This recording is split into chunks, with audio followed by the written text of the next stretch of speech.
Bismillahirrahmanirrahim.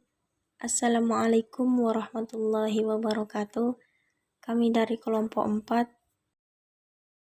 Di mata kuliah Ulumul Quran ini, kami akan mempresentasikan hasil diskusi kami dalam bentuk slide di sini, di mana materi yang akan kita bahas bersama yaitu tentang ilmu ijaz Al-Quran dengan dosen pengampu kita, Bapak Maryadi SHI MSI.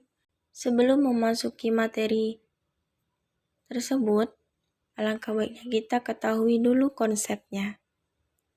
Yang pertama, apa pengertian mukjizat dan unsur-unsur ijaz Al-Quran? Kedua, kemukjizatan Al-Quran.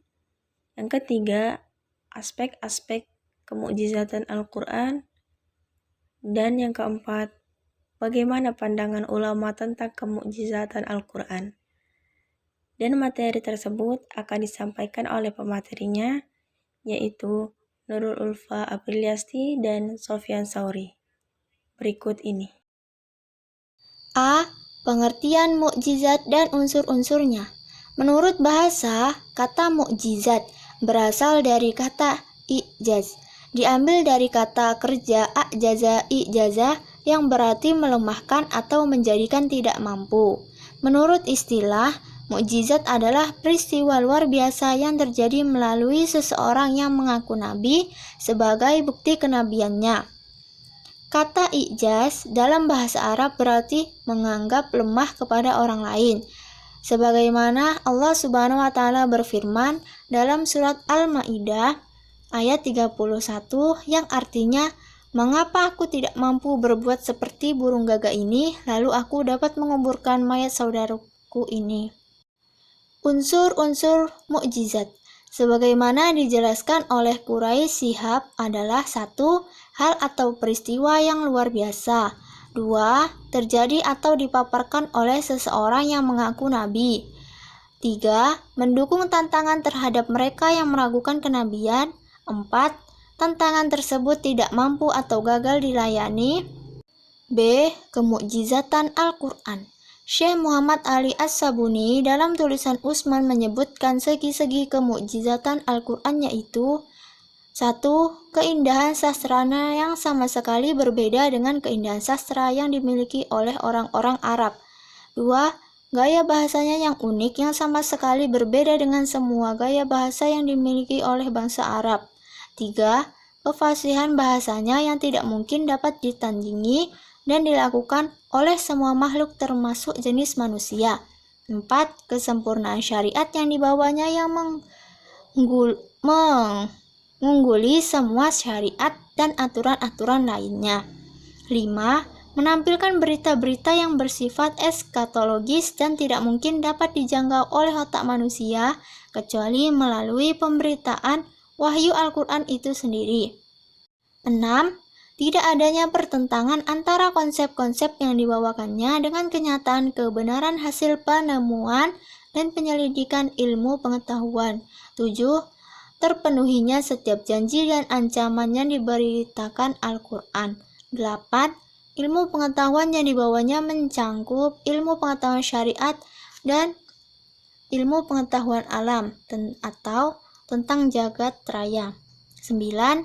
Dapat memenuhi kebutuhan manusia. 10. Dapat memberikan pengaruh yang mendalam dan besar pada hati para pengikut dan musuh-musuhnya. 11. Susunan kalimat dan gaya bahasanya terpelihara dari paradoksi dan kerancuan. C. Aspek-aspek kemukjizatan Al-Quran. 1. Al-Quran adalah benar-benar wahyu Allah yang diturunkan kepada Nabi Muhammad SAW, bukan karangan Nabi Muhammad, apalagi syair-syair dari penyair mereka, dan bukan pula ucapan-ucapan tukang tenung. 2. Mukjizat adalah keistimewaan yang diberikan Allah Subhanahu wa taala kepada Nabi dan Rasulnya berupa sesuatu yang luar biasa. 3. Aspek-aspek kemukjizatan Al-Quran ada 6, yaitu gaya bahasa, susunan kalimat atau uslub, simple, berita tentang hal-hal gaib, sejarah dengan ilmu pengetahuan modern, dan tepat janji. 4. Al-Quran sebagai mukjizat terbesar bagi Nabi Muhammad SAW. 5. Aspek kemukjizatan Al-Quran terletak pada dua hal pokok, yaitu yang pertama, aspek gaya bahasa dan uslubnya yang sangat indah dan menakjubkan. Dan yang kedua, aspek isi kandungannya yang tidak mungkin dibuat oleh manusia. 6. Kemurnian dan keontentikan Al-Quran dijamin oleh Allah Subhanahu wa Ta'ala dan senantiasa terjaga sejak zaman Nabi Muhammad SAW masih hidup hingga hari kiamat kelak. D. Pandangan para ulama terhadap kemukjizatan Al-Quran. Dalam ilmu kalam terjadi perbedaan pandangan para ulama tentang apakah Al-Quran itu merupakan makhluk atau bukan. Hal itu juga mendasari perbedaan pendapat mengenai mukjizat Al-Quran. Pendapat mereka terbagi menjadi beberapa ragam, antara lain Abu Ishaq Ibrahim Al-Nizam dan pengikutnya dari kaum Syiah berpendapat bahwa kemukjizatan Al-Quran adalah sebuah cara syirfah. Maksudnya ialah bahwa Allah memalingkan orang-orang Arab yang menentang Al-Quran, padahal sebenarnya mereka mampu untuk menghadapinya. Pendapat ini merupakan pendapat yang salah. Satu golongan ulama berpendapat bahwa Al-Quran itu mukjizat dengan balaghahnya yang mencapai tingkat tinggi dan tidak ada bandingannya, dan ini adalah pendapat ahli bahasa. Sebagian yang lain berpendapat bahwa segi kemukjizatan Al-Quran adalah karena mengandung ba'di yang sangat unik dan berbeda dengan apa yang dikenal dalam perkataan orang Arab pada umumnya. Golongan yang lain berpendapat bahwa Al-Quran itu kemukjizatannya terletak pada pemberitaannya tentang hal-hal yang gaib, yang telah lalu, yang akan datang, yang tidak ada seorang pun yang tahu. Satu golongan berpendapat bahwa kemukjizatan Al-Quran itu terjadi karena ia mengandung berbagai macam ilmu hikmah yang dalam.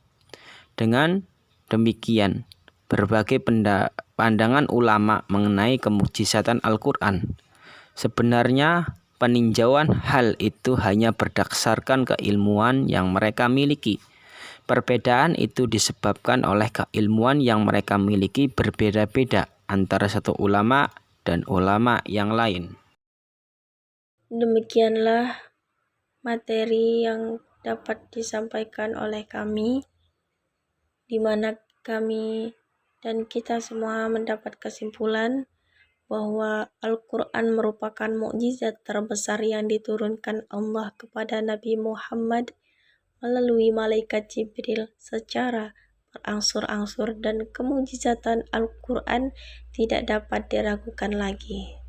Terima kasih. Wassalamualaikum warahmatullahi wabarakatuh.